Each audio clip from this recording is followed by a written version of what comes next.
Hi! Welcome to our new trail. Ngayong araw ay maglilipat tayo ng punla ng pipino at mag-check na din kung may mga bunga na ba yung isa nating tanim na pipino. So, samahan nyo kami ngayong araw.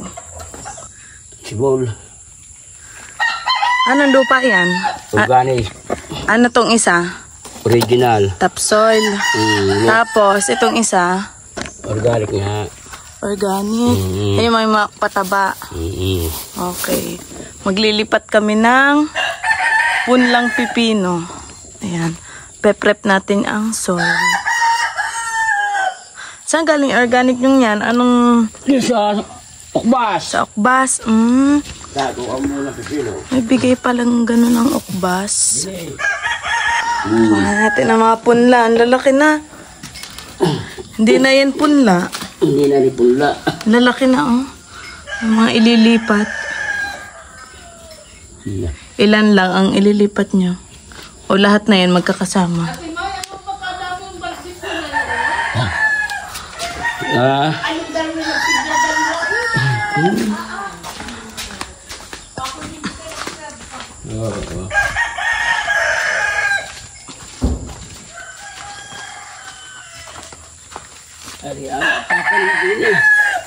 Yan. Maganda yung lupa din eh.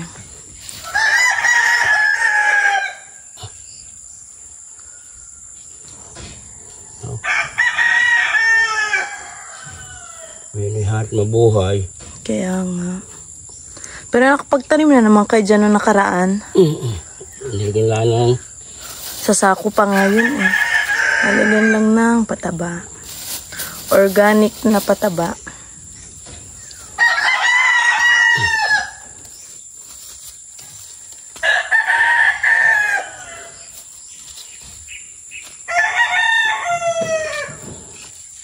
Lalagyan ng pantusok. Pumalo. Are ba to? Para hindi makaibot ng manok, ano de? Kaya nalagyan ng bakod.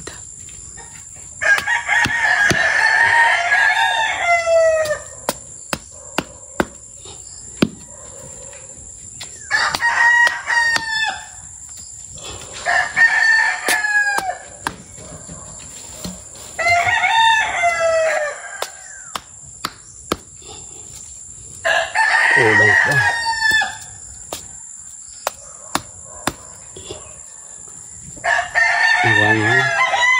Tatlo. Kulang pa daw. Ito tayo ng matilos-tilos. Ari isa. Tatlo.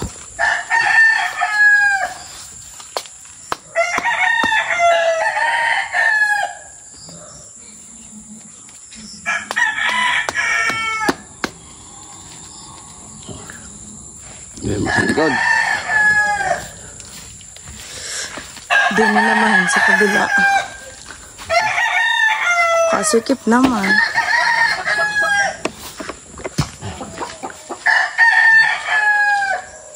Kukuhanin uli yung mga punla.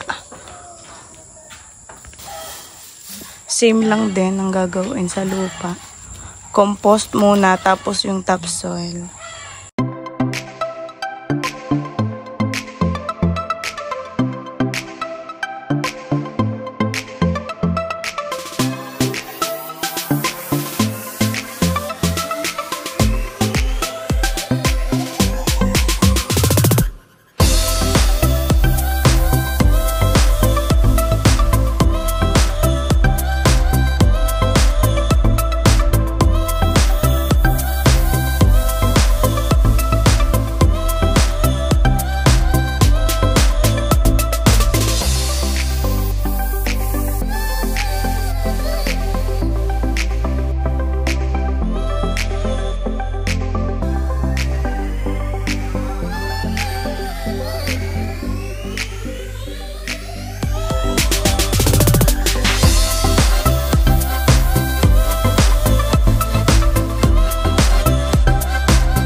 Bale, ito na lahat ng nalipat namin na punla. Ito, 1, 2, tapos itong isa na nandito, 3. So, maghintay lang tayo ng ilang linggo. Then, update ko ulit kayo kung gaano nakalalaki itong mga pipino natin. Check naman tayo dito kung may maha-harvest na tayong pipino sa isa nating tanim. Wow! Laki na nitong isa. Tsaka, ito, 2. Ito, 3. Pwede na daw to kasi nakabaling kuko na. Parang hindi na ata lalaki pa ganun. Ayan, kakapruning ko lang din ito nung isang araw. Kasi ang dami na nung mga dilaw na dahon. So, bale, makakapitas tayo ng 3 pipino. Ay, 4 pala. Ito pang isa. Nakatago.